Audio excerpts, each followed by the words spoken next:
I don't know. I don't know what to say. Welcome to PHNX Sun Devils post-game show brought to you by the one and only DraftKings Sportsbook app. Is that what I'm supposed to say? Use promo code PHNX when you sign up. Are you happy? What the hell? What the hell?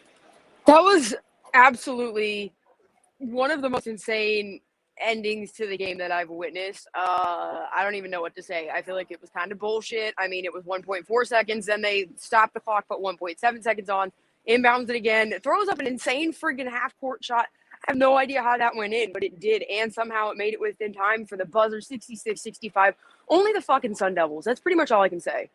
Yeah, I mean, this game shouldn't have been close in general, so there's no gripe about anything there.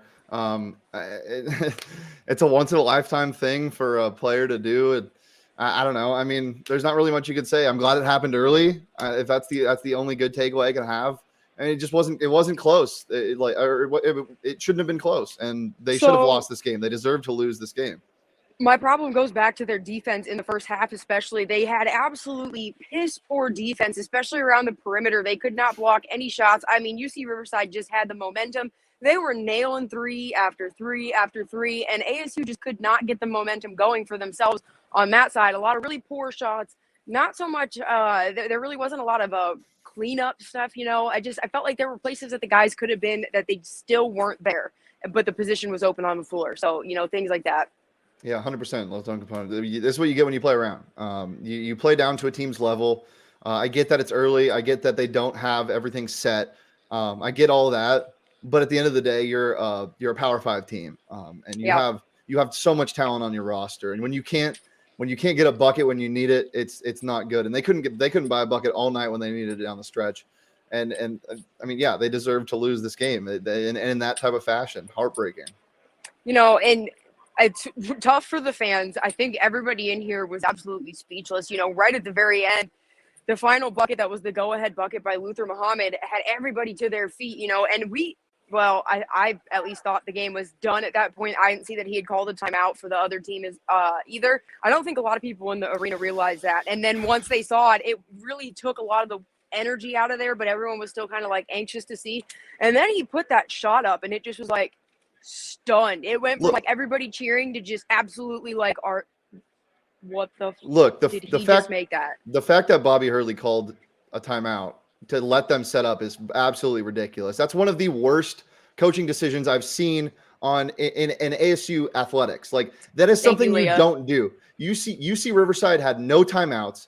They're chaotically trying to get open with 1.7 seconds left after a made bucket. All momentum's on ASU's side. All you have to do is not foul and pray that a heave doesn't go in or get a steal. I mean, they had no play design. They threw it up, and yeah, he was closer to the basket, but I guarantee that shot doesn't go in. And this one was farther for sure, but why are you trying to get a steal? Just stay in front. Don't gamble. Don't gamble.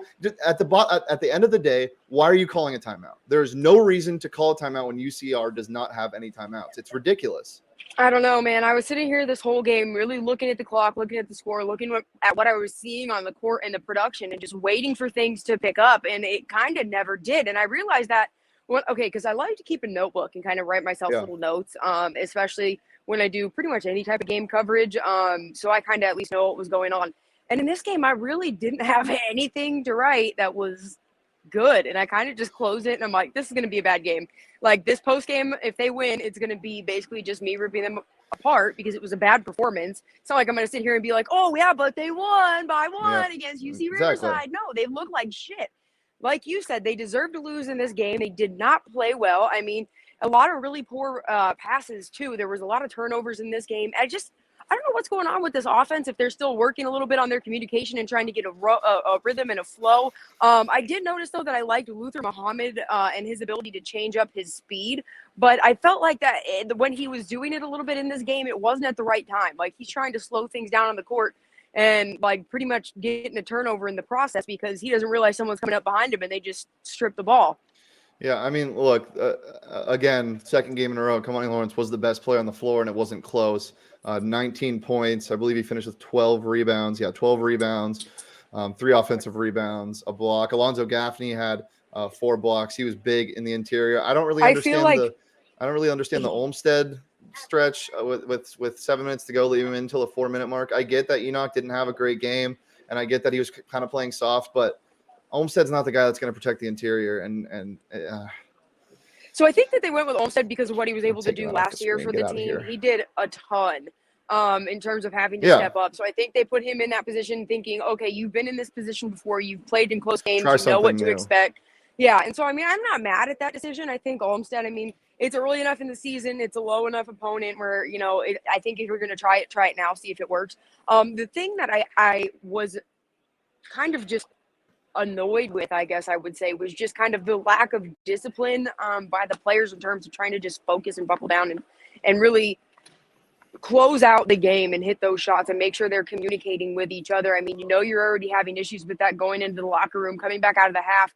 It looked like they were going to pick things up, and then it just never happened, like I said, with the first half. So, you know, it's upsetting to see with this team. You know, I almost feel like they were everybody was promised a lot from them, and they're not necessarily delivering. But it's kind of the same thing that I said after Moonlit Madness.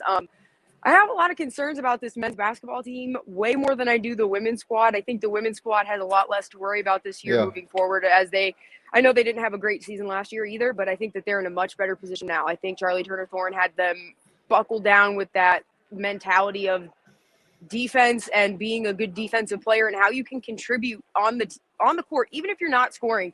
And I think that's something that Bobby Hurley's players need to think about a little bit more and work on. I don't know, Shane, if you want to contribute to that thought or add anything to it, but I feel like besides Alonzo Gaffney in terms of trying to be everywhere and get the blocks and the steals and force turnovers, I feel like there's not a whole lot of that from anybody else except Kamani Lawrence, but Kamani Lawrence is already carrying the weight of being the main scorer right now for the first 2 games of the season at least. Yeah, I mean, this is just a team that isn't as well put together as the women. They're just not well put together in general. There's a lot of you can just see the growing pains and with all the new transfers and new phases. I mean, look, it's game 2. They escape away with a win. If they escaped away with a win, rather, I should say, then you know maybe it's a little bit it sits a little better because then you can just say it's game 2. The loss hurts early, but it's not the end of the world. It's a very upsetting way to lose. I'm very angry. Let's just get this out of the way because I don't want to have that much fun on the show. We'll get the fun part out of the way. My lyric of the game tonight. I don't know what song it's from. It's definitely in a song. Shane's mouth in this, your mouth in this graphic. I cannot. I don't know what song it would be. I'm sure it's in a song somewhere. But my lyric of the game tonight is "What the fuck." It's definitely in a song somewhere. Oh yeah. So yeah, that's my lyric of the game. That was it. Just I mean, there's no other way to describe it. An upsetting loss to a mid-major team at the buzzer. What the fuck? Yeah, it was not good. And like I said at the beginning, you know, they just did a really, really poor job in the first half of defending the perimeter and really just kind of shutting down UC Riverside's momentum. They just let them get it going and they let them get in a flow, and they really didn't do much to disrupt that defensively. And then I think it just let UC Riverside stay in the game for far too long. You know, they went into the half leading, and then ASU never was able to come back. You know, they were playing from behind, very much like the football team. They struggle when they have to play from behind a lot of times. Yeah. I mean, in years past, that wasn't so much an issue. I mean, we saw Arizona State come back by God, how many to beat U of A one year? I mean, so it can be done. We know that Bobby Hurley has the ability to coach them to that level. Oh, no, not at all. But, I mean, if you're already having to worry about playing from behind against UC Riverside, we didn't even hit Pac-12 play yet. Geez, Louise, I do not want to think about that. That's going to be a nightmare. Well, nightmare is Baylor next week, number 4 team in the country, I think, right now. Is that next week or the week after? Maybe a week after. It's Bahamas. I think they have 2 weeks to prepare. Next week, I know Monday next week is North Florida. That is their next game. So hopefully they'll be able to regroup enough that they can get a win over North Florida, because that would be very disappointing to lose back-to-back games to pretty much nobody. Yeah, Baylor is on November 24th. They're number 8 right now. Okay, yeah, they're playing that game in the Bahamas. Yeah, I do miss Jalen House a lot. The only person that I could see that kind of resembles Jalen House and how much he brings is Jemiah Neal when he comes off the bench.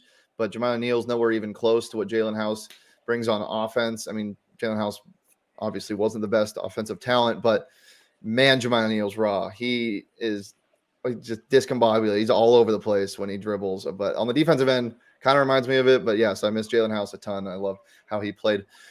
This is the thing that really made me angry tonight, Britt, is with about 12 minutes to go, there was a bunch of disruption and they were playing good team defense. And Luther Muhammad was able to come up with a steal that he ended up dribbling off himself and missing a layup. That would have cut the that would have made the they would have increased their lead to, I think, 8. And that instead, again is things that drive me insane with this team, missing the easy buckets. And we saw it on Tuesday. They're right there wide open and they just cannot get the ball to go in. And I don't know if it's just a lack of execution all the way throughout or what, but yes, Leah. Yes. Well, the thing with that play was they missed the layup and then they give up a layup on the other end, and it's a 4-point swing basically, and they're wide open in the game. UC Riverside kept trying to close the door on themselves. They kept missing threes. They kept taking bad shots, turning the ball over, for the love of God. And ASU just kept pulling it back open. They said, "No, you're fine. You can stay in this game. This is how we want to play." Literally let them. They let them stay in the game. It was really frustrating to watch. You talked about kind of just letting them play into it, and we were talking about the missed shots before I saw that comment from Leah. But one thing I did want to touch on, though, that I felt like I could tell was improved this season a lot is Kamani Lawrence and his comfortability, with his handle, especially, driving in the lane. I feel like you could tell that has improved this year at least. So that is one other positive thing I wanted to touch on before we dove too deep into the negatives. Keep going. More than that, Kamani's offensive game has taken a huge step forward everywhere. 100%. He's always had that floater. He added this weird fade that he goes to sometimes in the paint. Obviously, the muscle he put on is huge. Relentless, always a good rebounder, but now he can put up some points. As I said, 19 and 12 tonight after a 19 and 10 performance Tuesday. So I believe his freshman year, his field goal percentage rating was 45%. I think it dropped to 41 his sophomore and junior year. His senior year, last year, I think it went up to 51, and this year it's at 60. It was at 65 after the first game, and I know that's just game one, but you're already setting the tone of having to be, or that you are the leader. You already knew that coming in. You were going to be one of the 2 leaders on the team. Right now, you don't have Jalen Graham here, so obviously all eyes are going to go to him. And so I think early on, especially in terms of setting a tone and establishing things for the year, Kamani Lawrence is setting himself up to have a phenomenal year, especially in terms of continuing to improve his year-over-year overall stats. Yeah, he might be one of the most improved players in college basketball right now. He was only averaging 8 points a game last year, and I think that was the most he'd ever averaged in a year. And now he's obviously averaging 19 a game. And then last year he really started to explode last year around mid-February. I want to say maybe it was early February when they had the 2 games back-to-back pretty much against Washington, and he was able to put up the 21 point, or what was it, 20 points and 21 rebounds, or 20 points and 21. I don't know if I just said the same thing twice, but it was one or the other, vice versa. But his ability to really make plays on the court for this team has been absolutely phenomenal, and it's something you'd like to see other players start to do. And I think I'm the most excited to see Alonzo Gaffney play, because he seems like he is the playmaker, like he has that ability to be a playmaker. But right now it just seems like, he too is a little bit sloppy. He has some things that he can, tighten up a little bit in his game, but I don't know. I don't know what's not clicking with this team. There just needs to be more of them. Yes. We're being attacked. There are 2 U of A fans in the chat right now. We're being swarmed by U of A fans. I mean, let them have it. Yeah. There's nothing that we just lost to UC Riverside, and to be 100% honest, they need to celebrate something because their football team is goddamn atrocious. So we'll let them have their moment. One win that really was only because COVID took Cal's. They had 24 players out for that game. You put those 24 players back in with Cal whoops U of A's ass. So we'll let U of A have their win and enjoy their moment, enjoy the basketball season. Hey, Lotone Capone, permission granted. Yeah, Loto Capone, you can go ahead and fire back, but I'm not going to run my mouth because ASU just lost to UC Riverside, and I have nothing to say other than that was a terrible performance. This is my stat of the game. UC Riverside shot 48% from 3. Flynn Cameron of UC Riverside was 6 for 9. 48% from the 3. 48%. Jesus. Oh my! Hang on, my headphone fell out. That's about bad. The night it is. Yeah. That's really bad. Oh my goodness, I didn't know it was that bad. I mean, I could tell, but I wasn't keeping a super close eye on the stats. And ASU shot 27% from 3. So do with that what you will. Sounds about right. They were shooting 26% from the 3 the other night, and it looked pretty much the exact same in terms of being equally as atrocious. So I'm not surprised. It would have been nice to see them not put up as many threes, which is kind of the same thing that Bobby said in the press conference on Tuesday. They put up way too many threes way too early, and then they did it again this game. So it's like, again, it's the same thing that we've been seeing with football, where it's like, where are things not translating in the breakdown in terms of what coaches are telling the players and what they actually go out there and do? I don't know. Yeah, you know who shoots higher than 47%? I do on our PHNX daily bets show, and I use the DraftKings Sportsbook app when I'm shooting my shot at some bets. If you want to participate in the activities, you only of shoot your sports shot betting, at bets because women don't reply. exactly. Yeah, real nice. You're catching on, Britt. Use promo Sorry. code PHNX when you sign up and bet just $1 on any. I'm going to go with NBA. No, I'm going to go with NFL. You can do both, though. You can bet $1 on any NFL or NBA team to score a point. If either team in that game does score a point, you get $100 in free bets. It's just that easy when you sign up using code PHNX. I wish I could have bet on a buzzer beater, I wish I could have bet on a buzzer beater tonight because the odds would have been really, really good. I don't think I would have because I didn't think the game would be you would have close. been like, no, they're not going to. Yeah, I wouldn't have thought the game was going to be this close. But they do have props, not like that, but they have some pretty. They have basically anything else you can think of on the DraftKings Sportsbook app. That's 21 plus, Arizona only. Gambling problem? Call 1-800-NEXT-STEP. New customers only. Eligibility restrictions apply. See DraftKings.com/sportsbook for details. I don't even know what to say. It's just so it hurts. right now. I'm like laughing at myself because I'm just like standing here, just like mopey. Like, okay, here, let's play a game. Okay. What is more likely, that shot going in, or what's more likely than that shot going in, Britt? Give me something that's more likely. Herm Edwards and Bobby Hurley both saying "see you later" to Arizona State. Or getting see you later. Yeah, or getting Lane Kiffin on a tarmac somewhere. Mm-hmm. I'd say honestly. That giraffe in my backyard talking to me while I'm sleeping is more likely than that shot ever going in again. I'm more likely to fall down the stairs and break my other ankle than that shot going. You're more likely than that for ASU to hit a free throw, man. Well, let's get to the free throw numbers, though. 60% for UC Riverside, 77%, a little bit better from ASU, but some costly free throws missed by Bagley. Bagley had a pretty darn good game comparatively from last year. I also, again, the Kamani Lawrence or the Marion Jackson disappearance is still here, and it hurts because I talked him up so much. Marvin Bagley, 18 points, 4 rebounds, 2 assists. Not that bad turnover-wise, only 10 tonight for the Sun Devils, 13 for UCR. As I mentioned, Marion Jackson was 2 for 7 from the field, which is an uptick in his points yesterday or Tuesday because he was 1 for 7 with 2 points. He was 2 for 7 with 6 points and 2 made free throws. And other than that, there was really nothing to look at. Luther Muhammad had an all-around good game like he basically will always do this year, most likely. 5 rebounds, 3 assists, 2 steals. As I mentioned, Alonzo Gaffney had 4 blocks in addition to his 6 points. So that's the box score breakdown. Here's the crazy thing. You hear the box score breakdown and what some of the players were able to put up, and it still realistically, when you actually watch the game, did not look good. It didn't look like they were doing that much. So you think about what they're going to be able to do when they're able to clean things up, put this together, get an offensive rhythm going, and, hopefully get things coached up a little bit better. That's going to be a really good team if they're able to start really putting the pieces together all over the court. But right now, what we're seeing is just a little bit. I feel like we're seeing pieces, but they're not working together as a team enough still. They're still missing that aspect. Yeah, Angry Grim, if that does happen and U of A beats ASU in football, you're more than welcome to come in here and laugh your ass off. We will admit that firsthand, and I might even take ASU out of my bio if that happens. So, hey, Angry Grim, if so what happens when U of A comes up here and loses in football, though? Then what? Do we get to go in your chat and laugh at you, or no? Do we laugh in their chat? Because we're higher than that. We're better than that.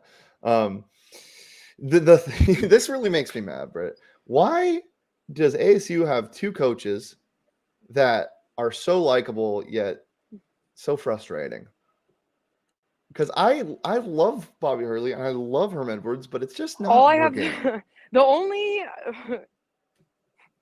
The only key thing I can draw from both of them is that they're both from New Jersey, and I don't know anything else about them besides that I can link them being together for. But they're both from New Jersey. They're both entertaining. They are. I mean, I love both of them. I love their personality, and the players love both of them. But here's my thing. I don't want to talk too much football because we're going to talk No, a I don't whole want to lot of talk any football football tomorrow. Yeah, I mean, but we're talking coaches. I feel like both of them are really solid coaches. I think they both have a very different coaching style, but I think that Bobby's style still teaches more discipline than Herm's does. And that's kind of the only takeaway I have in terms of looking at it from a really general, broad overview. But yeah, well, look, at this point, not worried. It hurts. It sucks. that makes it's one of us ASU. because I am incredibly worried about this offense right now. I don't think that the Sun Devil offense that they're putting on the hardwood looks very good. I think they're putting up a lot of really poor shots. I think they need to tighten things up. I don't know, man. I'm a little concerned. I mean, a lot needs to be tightened. The stress level for me is probably a 3 out of 10. It's just that's it. That went down quick, Shane. Well, I was mad. I'm mad. I mean, we lost. The ASU team lost. Okay, my stress level and my anger go like hand in hand. So maybe that's just me, and I assume everybody. Okay, mine don't. I just like yelling. It helps me. But at the end of the day, 2 games into the season, completely new roster, coming off of a really, really weird year last year. So, I mean, they weren't expected to be completely gelling right now. Two games in the season, they definitely were expected to be a little more and be able to score when they need a bucket. But again, at the end of the day, second game, it sucks to lose. It sucks to even play them close. But I'm not terribly worried. I would rather be in this situation, losing on a buzzer beater to a team that they shouldn't have lost to, than having a team that is really, really undersized and under-talented and worrying about that, because you can't grow. You can't fix that type of stuff. You can fix this. This is very fixable stuff. That is true. We're going to find out if Bobby Hurley is the coach that we think he is. That is 100% true, Shane, because now that you pointed out, there are years past that I can think of specifically where it's your hands are kind of tied if you are the coach in that position, because you just don't have a lot of the talent that's needed to compete with other teams in the conference in said sport. And I can think of a couple sports that Arizona State has struggled with that in the past decade with. One of the most recent that comes to mind is gymnastics, when Renee List was here, and she just completely demolished that roster to the point those girls literally could not compete with anybody. And so, watching where that team was at, and you couldn't even ask them to do something because they literally just did not have the talent, to where they're at now. If they lose a meet, it's not the biggest deal. I feel like it's kind of the same thing with this basketball team. You think about where this team was when Herb Sendek was here and where they've gone to under Bobby Hurley. And I mean, I think it's hard sometimes for people to keep things in perspective, myself included, because, things were on the trajectory and projection of going upwards for so long. And now I feel like, with the COVID, it kind of, before COVID, it was literally on track to win the Pac-12 championships, or at least compete for it. Then everything got slipped through your fingers like sand. Last year was disappointing. This year you're hoping to get back to what was left hanging in the balance when the world shut down. I don't know. There's just a lot, Yeah. We're back on Tuesday. ASU plays on Tuesday or Monday. And then SDSU later on that week. Bigger tests coming. Lots needs to be picked up. Britt, there's a triathlon on Saturday, right? That's something. There is. Well, actually, there's a little bit more basketball to talk. We talked a little bit about the girls at the beginning and how I personally have been a little bit higher on them since before the season started than the men. Tomorrow, it's going to be a huge game. Another Power 5 opponent in Minnesota from the Big Ten coming down here to compete. They're retiring Brianne January's jersey. It is already up here in the rafters, ready to go. It's rolled up there, ready to get dropped. It's going to be super exciting. So I'll be out here for that. Going to do a story on that. If you're looking to watch some good basketball, come watch Charlie Turner Thorns girls. They'll tear it up out here on the court. Hey, where can those people in the chat read your story, Britt? people in the chat can go to PHNX to read my story. It's on the Sun Devils site under there. We got t-shirts and merch. We're doing a t-shirt giveaway tomorrow if we get to 750 followers, which because of that buzzer beater now, we actually might. So we'll see. Yeah, But, you got to think of the bright side. Yeah, so go ahead, share, keep sharing. You know what? Blow that up. Tag people. Oh, here's a bright thing. The Kamani Lawrence dunk. Oh, Wow, yeah, that was awesome. That was tomahawk awesome. was impressive. That's something, at least. If you haven't seen that yet, I retweeted it. So you can follow me at Shane Deef. You can go find that. It's some fun stuff. And I mean, this team, there's a lot of time to get together before Pac-12 play starts. Obviously, I mean, they're going to start playing really good teams soon. What's worse, losing by a buzzer beater or a Hail Mary? Let's say both games are for the Let's say both games are for the Pac-12 title. I think Hail Mary's more improbable. Actually, because you can defend Hail that. Mary. That's something you can totally defend, and you can swat that down. If Once the shot goes up, you can't do anything. Yeah, if it's for the Pac-12 title, I would say Hail Mary. I think too, because I think it takes a lot longer to get a football program to that championship caliber level than it does basketball. I think with basketball, you only have 5 teams or 5 guys on the court at once, or girls, depending on who's playing. You know, you have your bench. It's not super deep, but you have a couple guys. It's not like you have 100 players that you have to deal with. It's not like you're trying to recruit all these different skilled positions.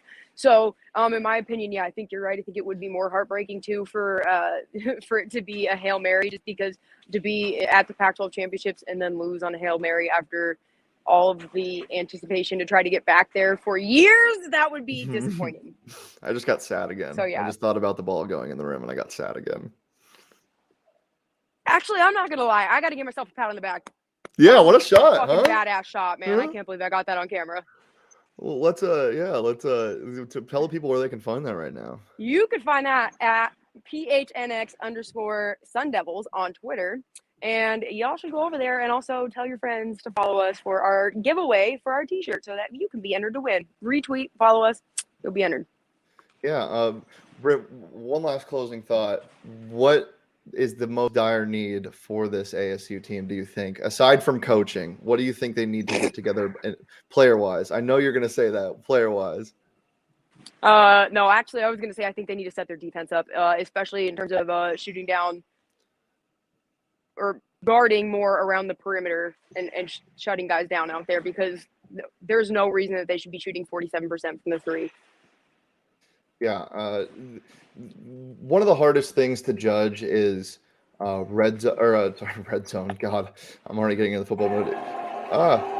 Is 3-point defense. You know, you can't really tell if a team is hot or they're getting open looks, and it was a kind of a mixture of both, I think, for tonight. It's never an easy thing to swallow when that's happening, because it feels like you're getting somebody's trying to shove a fire hose down your throat and make you drink it, because it's impossible to be like, this can't go in, and they were doing it in the first half, and they slowed down in the second half, but as we said, they couldn't get back into it. Final recap. You all guys already know. UCR beats ASU at home 66-65. Britt, I actually have the video in here to show the people. Okay. If you guys haven't seen it yet, here is Britt's video from the game.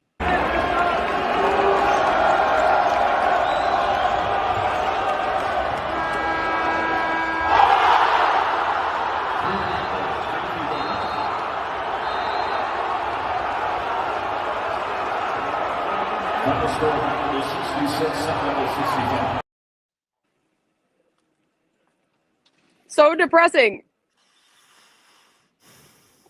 I was like, where'd you go? You can follow me at Shane Deef. You can follow Brittany at bboyer07. You can follow our Sun Devils Twitter at PHNX_Sun Devils. Follow or subscribe to our YouTube, PHNX_sports, and all across social medias. You can find us at PHNX_sports. Give us a follow, leave a like on the video, subscribe. Remember, we're always here to come vent with after or just after, or if you're just like drunk at 1 a.m. and you want to talk ASU sports, you can DM me on Twitter. My DMs are open. Don't DM me. You Mine can are DM open, me. but don't DM me. You I can don't answer DM me them. right there. Don't worry. I'll give you guys a hug virtually. We'll be back tomorrow at 4 p.m. live talking football Yes, so with we're moving it up an the hour. Moose. So, we're gonna be moosing around. So super excited for that. Yeah, we got some man on the street content for tomorrow. It's gonna be exciting. I was kind of hoping to debut like the Pitchfork Player of the Game for this game, but everyone, we gotta wait till they win for that. So Yeah. Thanks for tuning in, guys. It was kind of fun. Yeah, it was fun. I enjoy venting. We will see you, as I said, tomorrow, and then we'll see you for ASU post game for football on Saturday. Have a good one, and don't cry. Peace.